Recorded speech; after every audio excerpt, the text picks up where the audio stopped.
everybody. David Fogel, CEO of the Symphonina Foundation, back with you for another podcast from the Symphonina Foundation. And we took a little time off. We had a vacation, and then I came down with some laryngitis.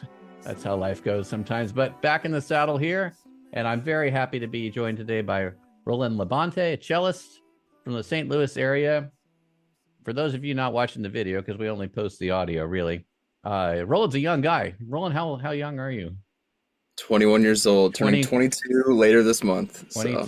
So. Okay. Happy birthday in advance to you. Thank you. Thank you. And a great cellist. You were co-principal of the St. Louis Youth Symphony.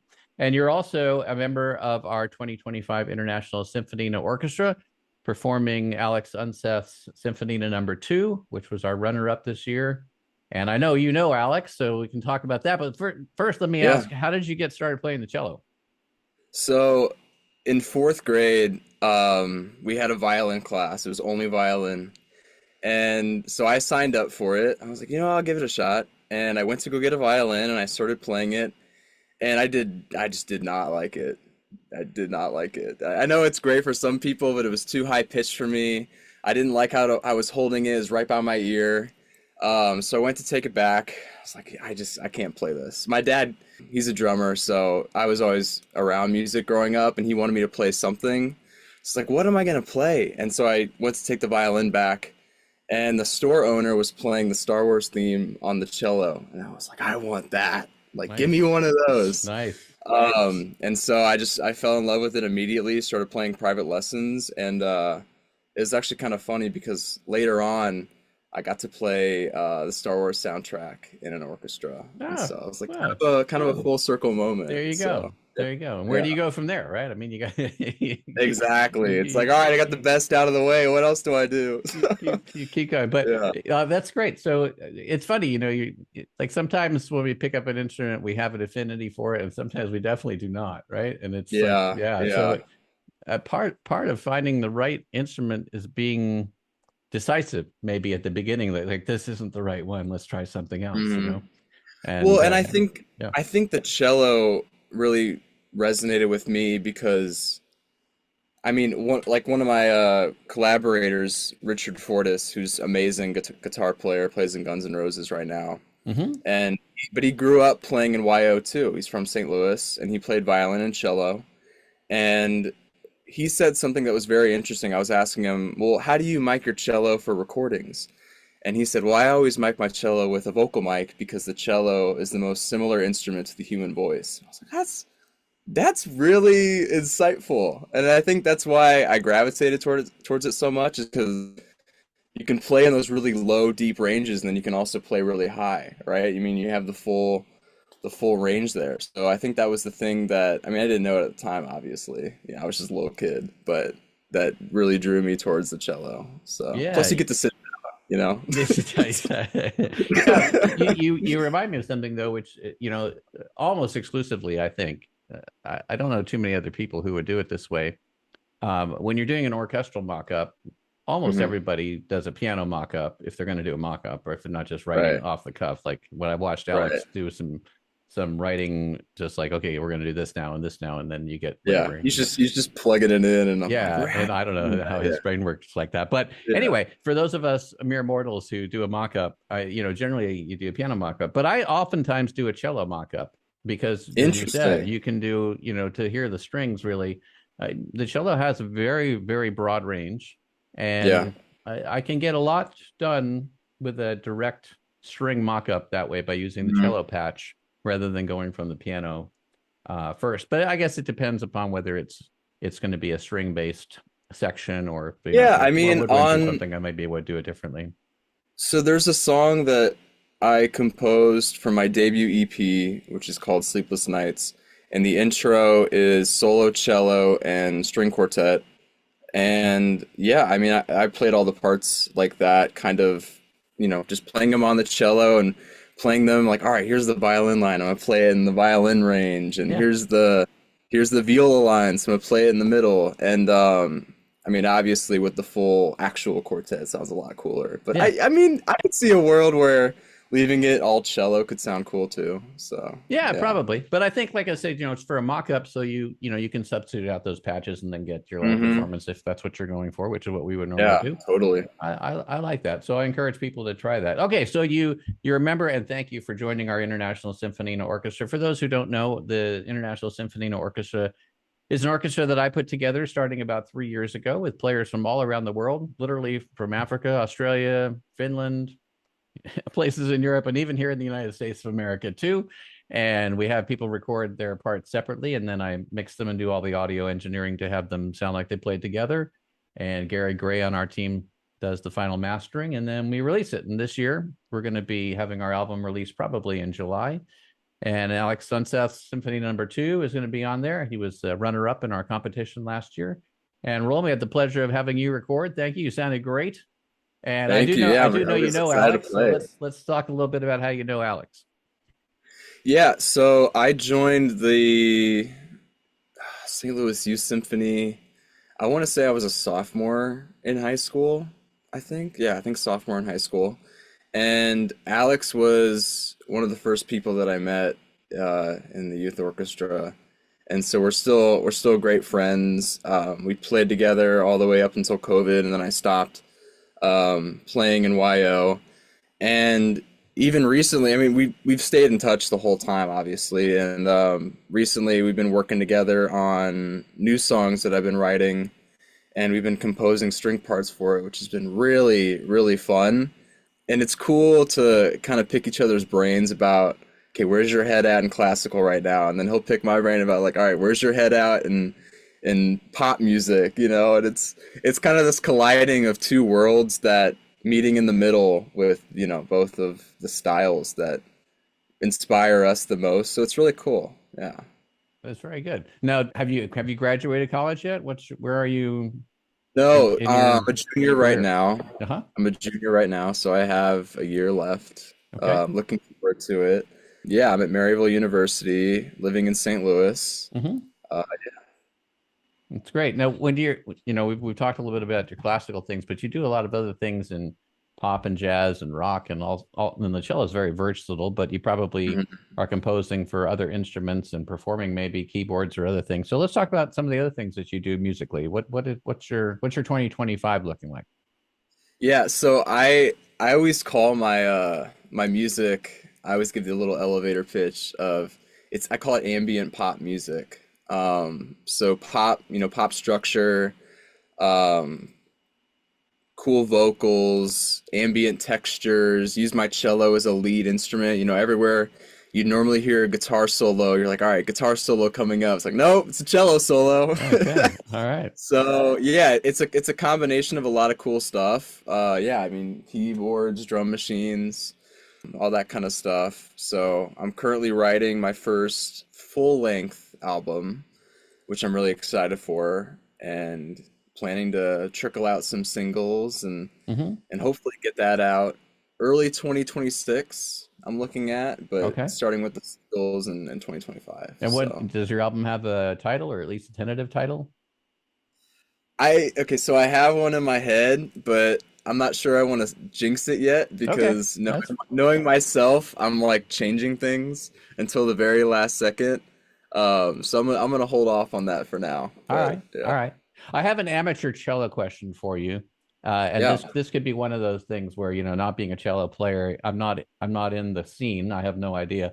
But, for those I am a sax player, and as I'm probably as you know, if you're a sax player, you're probably on one side or the other side of Kenny G, right? I mean, Kenny G gets a lot of Yep. criticism. But I okay, he's a little smooth for me, but I will say his work ethic is great. The guy practices 3 hours a day, so there's no criticism at all that anyone can levy there. Many years ago, I saw the group Two Cellos play at the sports arena here in Mhm. San Diego. Packed crowd. I mean, it must have been 8 to 10,000 people there, and I was something like 20th row because a friend of mine had an extra ticket and asked me to come, and I wouldn't have even known Oh, about them there you go. otherwise. So one, are they even still performing? I don't know. I did enjoy their show, and I wonder what you think of that act, that group, and how they promote cello, and if it's good for cello or if it's something else. What's your opinion? So my opinion is I think they're incredible. Hmm. I've seen I've seen them twice, and I think they really inspired me because growing up around the house, it was a lot of 80s music, a lot of 90s music, pop, rock. My mom loves country, you know. It was never classical. And so I think that really trained my ear for learning those songs and playing them back and coming up with those kind of parts and obviously helping my songwriting and stuff like that. But I always kind of thought that classical and pop and all these other genres were two distinct, separate things. And the thing that Two Cellos does so well is they bring them together in such a nice, I hate to say digestible way, but that's what it is, right? And it's Hmm. like everyone enjoy it. You know, classical fans enjoy it, rock, pop fans enjoy it, and it's again going back to the whole cello being so similar to the human voice. It's like they're singing the songs themselves, and you kind of, if you know the songs, it's almost like they're singing the lyrics too because they're playing it with so much emotion.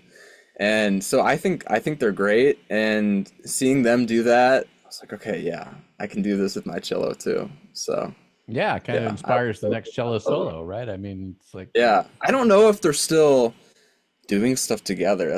That'd be a good question. yeah, Yeah. the last I saw, they were still signed by Sony, but I don't know. Like I said, I'm not in that scene, but I did enjoy the performance and the whole show of it. You know, it was definitely Yeah. not just listening to the music; it was a whole production. Oh, So they're great. And they're great performers too. They really, yeah, to your point, they really know how to put on a show and get a crowd engaged, which is hard to do when it's two people sitting down, right? You know, yeah. it's easier said than done, but yeah, they're great. Well, They're they had a great. highly energetic drummer behind them too, as I recall. So Oh yeah, well that always helps. That it's I think two kick tums, if I remember correctly. It's yeah. quite a powerful performance. So, hey, you've I noticed here on our bio for the International Symphony Orchestra, you've got lots of collaborators. You mentioned Richard Fortus, but you want to talk about some of the other ones that you've done? Tony Franklin, for example, and Tom Donovan. Yeah, Tony Franklin, I worked with him on my last single, Dancing Under the Moon. He was the glue that kind of pulled everything together at the end. I had always wanted a fretless bass on the song, and we were like, okay, who are we gonna get? And Tony Franklin was, we're like, okay, I mean, he's played on all these songs. Let's see if we can get him. Yeah, he's worked with And, David Gilmour and others, right? So, yeah, I mean, he's worked with a lot of cool people, and he's part of the firm too, and he's worked with Kate Bush, and yeah, I mean, he's also just a sweetheart, and so we got in contact with him, and he was like, "Yeah, I'll do it." And that's the cool thing is that so many of these people are just so inspired by music. I mean, obviously, because they've been playing it for so long that they hear a song they want to play on, and it's like, yeah, why not? You know? yeah. So he played on it, and immediately it was just, oh my God. It was like, this is exactly what I wanted. Yeah, so he's amazing. He's a sweetheart. Joe Zook is another person that I've been working with. My mix engineer right now. I mean, he's just incredible. That's a really cool one for me too because he's mixed, I mean, almost all of the One Republic records. And that Mhm. was a big inspiration for me as a cellist. I mean, One Republic's cellist is, he's just amazing. And hearing, like, I don't know if you know the song Secrets, the da da da da da da da da da da da, very, very Bach-esque, right? Yeah. But yeah, I mean, that was a cool thing growing up listening to that. It was like, the cello is the lead instrument? I mean, who does that? Yeah. Yeah. And so hearing like him working with them on all those songs and getting to meet him and getting to work with music on him and him telling me that he likes my music, it was like, oh my God. So It's yeah, nice to know that people like that are approachable. You know? yeah, no, they are. I mean, that's the thing. I think a lot of people, they see, oh, this person's worked with so and so, and and they think that they're just, yeah, they're unapproachable and they're just like on a different plane, but they're just totally normal people. They just happen to be incredibly amazing at what they do. Yeah. Right. Yeah, but they're all awesome people. And at the end of the day, I think the thing that ties everybody in this industry together is we all just love good music, no matter what it is. Yeah. Do you have an affinity for performing or recording yourself, if somebody wants to approach you to record something as we did? Anything that you like to do more than other things, or are you pretty much open to anything? It's a good question. I mean, well, I guess I just started writing for commercial use. I've never written for another artist per se, Okay. but yeah, so that was something new to me, but very fun and learning as I go. And it's kind of funny because they were looking for EDM, in your face, kind of explosive music, which is not normally what I do. And I was like, all right, well, let me give this a shot. So it took a couple tries, but I'm always open to trying new things and learning from different people's experiences, which I think is really important, because music's always changing. And I've always been of the mindset that, what's the fun in only doing one thing, right? I mean, why would you want to put yourself in a box so early on but again, I think that just comes from growing up listening to a lot of different music, being exposed to different musicians, playing classical music myself. So kind of trying to bottle all of that if I can. Yeah. So do you see a future where you're part of a symphony orchestra, or would you see a future more where you're an independent artist doing all these different things that you just mentioned? So, or maybe both. Maybe you can be both. Yeah. So, no, I mean, I kind of have a weird, not weird, but goal when I'm older and, maybe don't want to put out music anymore. Being in an orchestra, I don't think it'd be a symphony level thing. I don't know if I'd be good enough at that point. Maybe, but more of just something for fun, because I think learning new pieces like that keeps your brain going, and it's always a lot of fun to me too. Orchestra rehearsals, which is maybe kind of weird, maybe some people don't think that they're fun, but I think a big goal of mine is to combine those two things and be an independent artist, but perform with symphonies.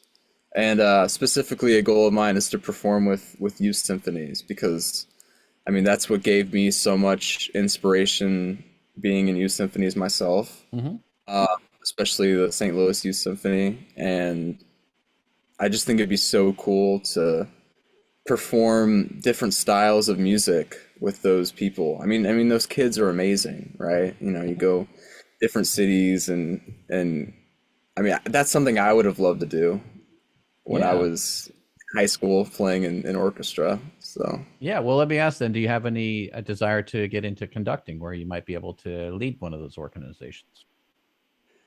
I do. It's not something I've done yet, so it's a little intimidating, seeing going back onto the conductor's stand and seeing the big music and all the marking, all the different moving parts. It's a little intimidating, but yeah, I mean, that's totally something that I'd love to get into it at some point down the line. All right, well, the first step, you just got to take it at some point, right? So yeah, I know, right? So you said when you're too old to make new music, or too old to want to make new music, but then I can tell you, I'm much older than you are. We're still making more music over here, and John Williams is a bit older than I am, and he's still making more music too. So I don't think there's any. That's the thing. I mean, I think if that's your fire, that yeah, exactly.